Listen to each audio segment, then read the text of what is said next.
You better not touch one of them. Are you concerned that bad elements of the Maduro regime will remain in place? Well, we know who they are. We're on them. And they're acting much differently now than they would have acted 2 days ago. Okay, wait. Behind you, please. Mr. President, why is running a country in South America America first? Well, I think it is because we want to surround ourselves with good neighbors. We want to surround ourselves with stability. We want to surround ourselves with energy. We have tremendous energy in that country. It's very important that we protect it. We need that for ourselves. We need that for the world. And we want to make sure we can protect it. Yes, sir. Please, go ahead. Yeah, is there a message here for Cuba and Diaz-Canel? Well, Cuba is an interesting case. Cuba is, not doing very well right now. That system has not been a very good one for Cuba. The people there have suffered for many, many years. And I think Cuba is going to be something we'll end up talking about because Cuba is a failing nation right now, very badly failing nation. And we want to help the people. It's very similar in the sense that we want to help the people in Cuba, but we want to also help the people that were forced out of Cuba and living in this country. Do you want to say something about that, Marco, please? Well, I mean, I just gave you a statement a few minutes ago about, when the president speaks, you should take him seriously. So suffice it to say, Cuba is a disaster. It's run by incompetent, senile men, and in some cases, not senile, but incompetent nonetheless. It has no economy. It's in total collapse. And by the way, they were, all of the guards that helped protect Maduro, this is well known, their whole spy agency, all that were full of Cubans. I mean, it's amazing. This poor island took over Venezuela in some cases. One of the biggest problems the Venezuelans have is they have to declare independence from Cuba that tried to basically colonize it from a security standpoint. So, yeah, look, if I lived in Havana and I was in the government, I'd be concerned, at least a little bit. Cutting off the oil flow to Cuba from Venezuela? Well, the president already announced a week ago that anything that's sanctioned, it's sanctioned oil, it's not going to be allowed to get there. So that's a pre-existing.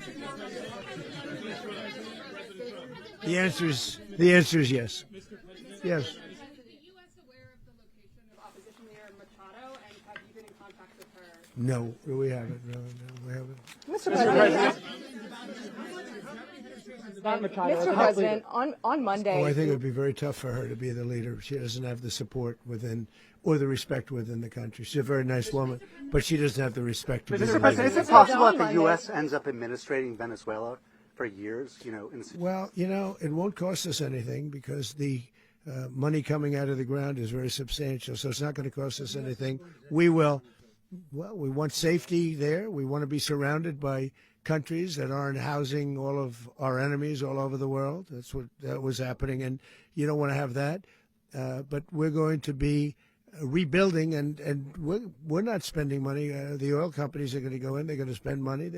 We're going to take back the oil that, frankly, we should have taken back a long time ago.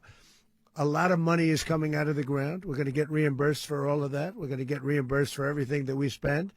So it's going to be a very important. This is a very big evening that took place last night. We have to be surrounded by safe, secure countries, and we also have to have energy. Very important. We have to have energy that's real energy, not where they're getting 4% and 5% of the energy out of the ground. You take a look. It was such a disaster. So what's going to happen with Venezuela, I think, over the next period of a year is going to be a great thing, and the people of Venezuela will be the biggest beneficiaries.